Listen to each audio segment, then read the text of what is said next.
افروز علماء ذوی الاحترام اور معزز سامعین اکرام، السلام علیکم ورحمۃ اللہ وبرکاتہ۔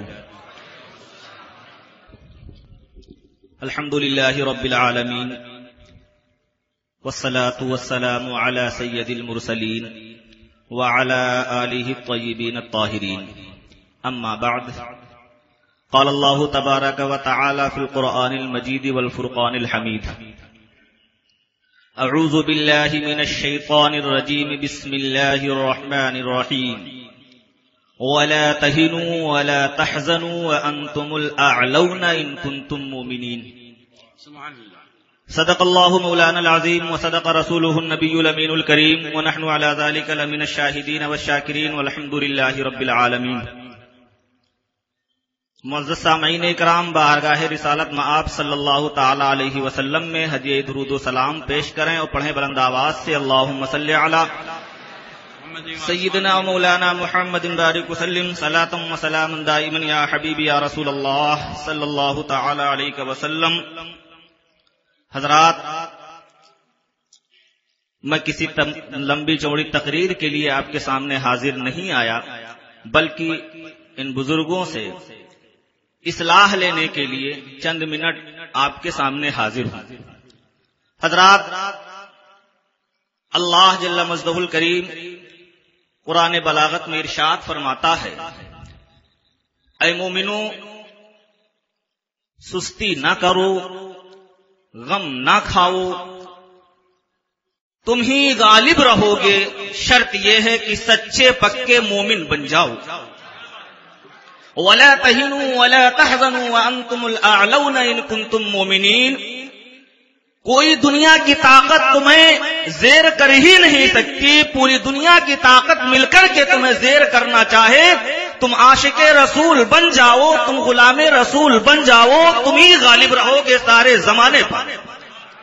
حضرات، اس کا میں نے مشاہدہ امراوتی شہر میں کیا۔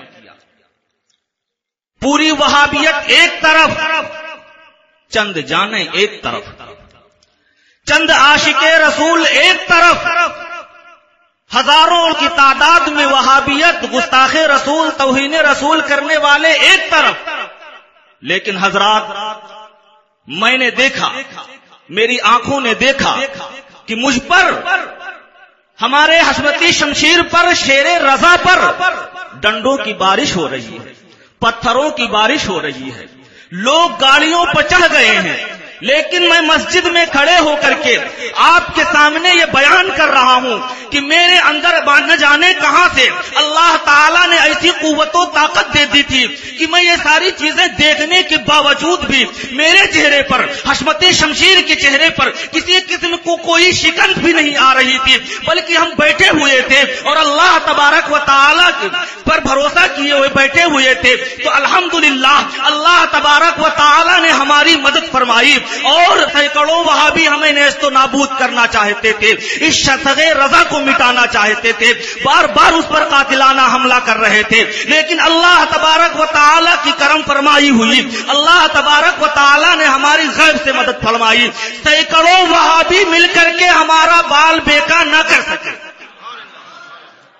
اور اللہ تبارک و تعالیٰ کا یہ فرمان میری نگاہوں کے سامنے گھوم رہا تھا کہ سستی نہ کھاؤ، غم نہ کرو، حق بیان کرنے میں کوتاہی نہ کرو، حق کا اعلان کرو، تم ہی غالب رہو گے، اس لیے کہ تم عاشق رسول ہو، اس لیے کہ تم سچے مومن ہو۔ حضرات، جرم میں نے کیا کیا تھا؟ کوئی میرا جرم نہ تھا، حضرت نے کوئی جرم نہ کیا تھا۔ وہاں ایک وہابی تھا، ایک تبلیغی جماعت کا مولوی تھا، وہ اولیاء اکرام کی شان میں، سرکار اعلی حضرت کی شان میں مہینوں سے بکواس کر رہا تھا۔ حضرت نے اس کا جواب دیا اور تبلیغی جماعت کے تعلق سے میں نے چند باتیں سنائی، یہی میرا جرم تھا جس کی بنیاد مجھ پر قاتلانہ حملہ کیا گیا۔ میں نے کیا سنایا تھا؟ سنی مسلمانوں، اس کو سنو، تم خود ہی فیصلہ کر لو۔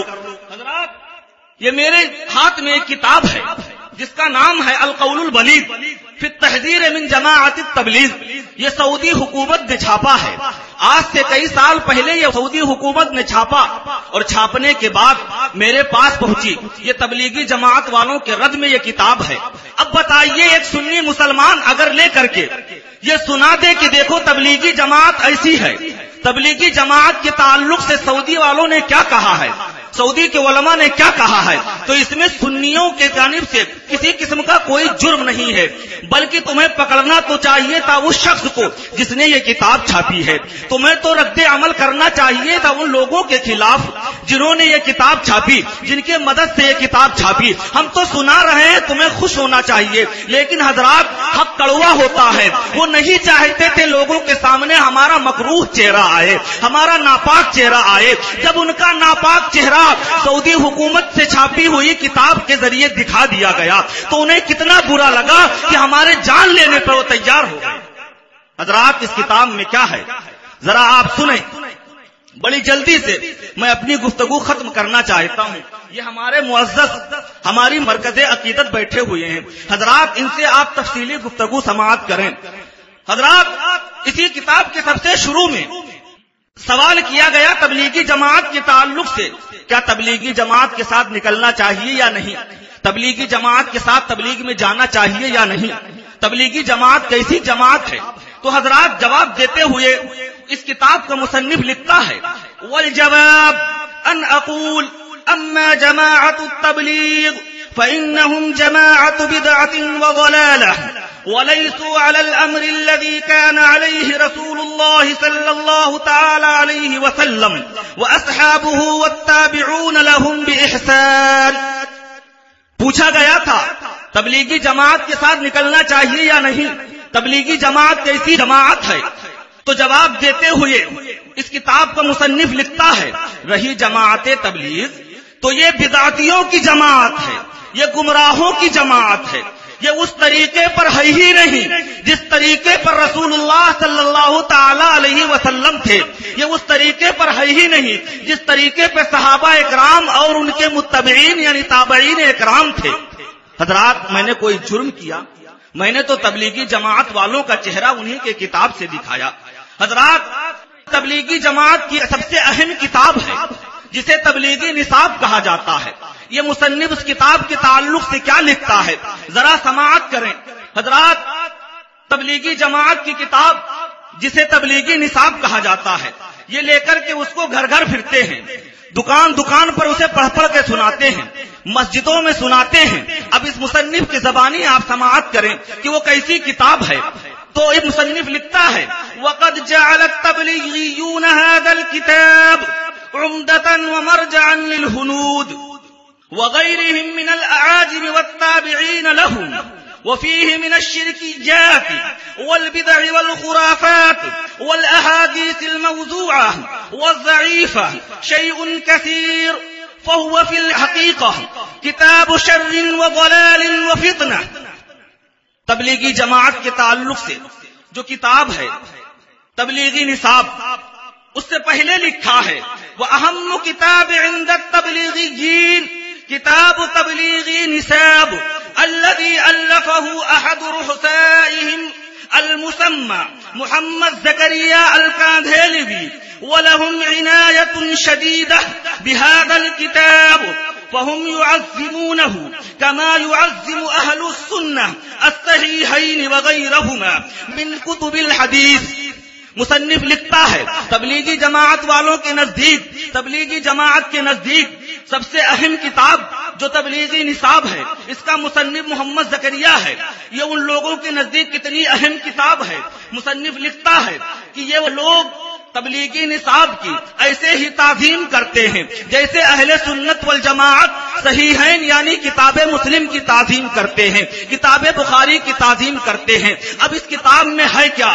تو یہ کتاب کا مصنف لکھتا ہے اس کتاب میں شرکیات ہے، یعنی اس کتاب میں شرک بھرا ہوا ہے، بدعتیں اس کتاب میں ہیں، خرافات اس کتاب میں ہے، احادیث موضوعہ کو اس کتاب میں جمع کر دیا گیا ہے، احادیث ضعیفہ کو اس کتاب میں جمع کر دیا گیا ہے. پھر آخر میں لکھتا ہے فَهُوَ فِي الْحَقِيقَةِ، حقیقت میں یہ کتاب کتاب شر و ضلال و فتنہ، حقیقت میں یہ کتاب فتنہ و فساد کی کتاب ہے، گمراہی اور بدعت کی کتاب ہے۔ حضرات میں کوئی جرم کر رہا ہوں، میں نے یہی کتاب تبلیغی جماعت جہاں 85% بلکہ 90% ہیں ان کے مجمع میں، ان کے گاؤں میں، ان کے گھر میں سنایا تھا، تو تمہیں برا نہیں لگنا چاہیے تھا، اس لیے کہ میں تمہارے آقاؤں کی کتاب سنا رہا ہوں، جن کے ڈالروں میں پل کر کے تم اپنی تبلیغ پھیلاتے ہو، انہی کی کتاب سنا رہا ہوں۔ حضرات تمہیں تو چاہیے تھا ان کے خلاف کیس کرو، تمہیں تو چاہیے تھا کہ ان کے خلاف تم کیس کرو اور ان پر حملہ کرو،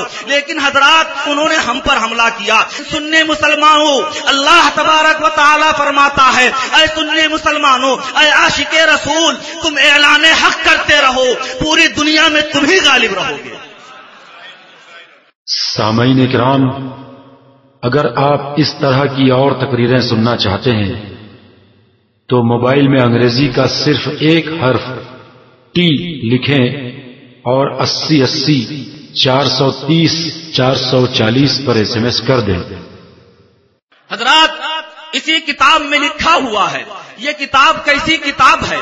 تو اس کتاب میں لکھا ہوا ہے کہ تبلیغی جماعت یہ قادیانیوں جیسی جماعت ہے، اور وہ مصنف نے لکھا کہ کیسی قادیانیوں جیسی جماعت ہے۔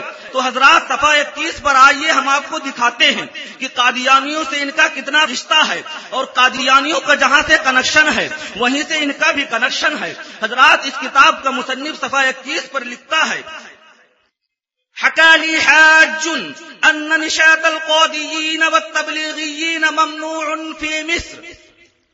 مجھ سے ایک حاجی نے بیان کیا کہ تبلیغی جماعت والوں پر اور قادیانیوں پر مصر میں پابندی لگا دی گئی ہے۔ کہیے سبحان اللہ، مصر میں ان کے اوپر پابندی لگی ہوئی ہے، لیکن آگے مصنف کیا لکھتا ہے سماعت کریں، وَلَكِنَّ نِشَاطَ الْإِثْنَيْنِ مسموح فی اسرائیل۔ مصر میں پابندی ہے، جہاں سنیوں کی حکومت ہے وہاں پابندی ہے، جہاں عاشق رسول رہتے ہیں وہاں پابندی ہے، لیکن جہاں دشمنان اسلام رہتے ہیں، جہاں اسلام کے باغی رہتے ہیں، کتاب کا مصنف لکھتا ہے ان دونوں جماعت والوں کو اسرائیل میں ہر قسم کی آزادی حاصل ہے۔ کیسی آزادی حاصل ہے؟ لکھتا ہے مصنف، بل ان القادیانیین لهم مرکز داعم فی اسرائیل كما ان التبلیغیین لهم تجولات شبه دائمہ فی اسرائیل۔ قادیانیوں کا تو اہم مرکز اسرائیل میں ہے، جیسے تبلیغیوں کے لیے وہاں ہر قسم کی چھوٹ ہے، گویا کہ یہ تبلیغی جماعت اسرائیلیوں سے ہر قسم کی مشابہت رکھتی ہے۔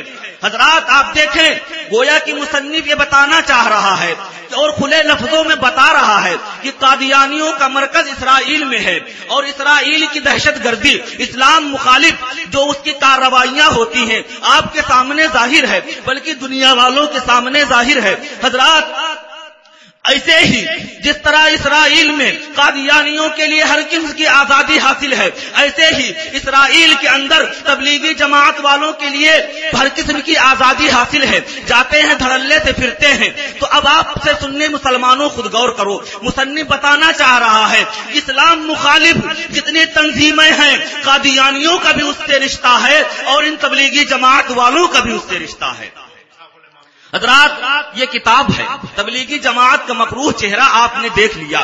آج عرب ممالک میں اردو پڑھنے والے بہت کم ہیں، لیکن جب ان کے سامنے ہندوستانی علماء کی کوئی عربی تحریر پہنچتی ہے تو وہ پڑھتے ہیں، اور پڑھنے کے بعد اگر وہ ناحق پر ہوتے ہیں اور ان کے سمجھ میں بات آ جاتی ہے تو وہ حق کو قبول کر لیتے ہیں۔ حضرات یہ اسلام پر، اہل اسلام پر جو عرب ممالک میں علماء رہتے ہیں، ان علماء پر احسان ہے ہندوستانی علماء کا۔ ملک سخن کی شاہی تم کو رضا مسلم، جس سمت آ گئے ہو سکے بٹھا دیے ہیں۔ حضرات یہ چند باتیں تھیں جو میں نے آپ کے سامنے رکھ دی، اور جو کچھ ہم پر بیتا اسے تو میں سکت ہی نہیں رکھتا کہ بیان کر سکوں۔ یہ مناظرے اہل سنت حشمتی شمشیر شیر رضا ہی کے دل کی مضبوطی ہے جو بیان کر سکتے ہیں۔ میرا یہ ناتواں بازو، میرا یہ چھوٹا سا دل اسے بیان بھی نہیں کر سکتا جو دیکھا ہے اپنی آنکھوں سے۔ حضرات بس اتنا سمجھ لیں کہ میں لاکر کے اندر بند تھا، میرے سامنے ایک مولانا صاحب اور تھے، ہم لوگ پریشان تھے، لیکن میں نے دیکھا کہ شیر رضا کے چہرے پر کسی قسم کا کوئی شکن ہی نہیں. ہم لوگ ٹہل رہے تھے، اسی لاکر میں بند تھے، کبھی کھڑے ہوتے اضطراب کے عالم میں، 14 گھنٹہ لاکر میں رہنا پڑا.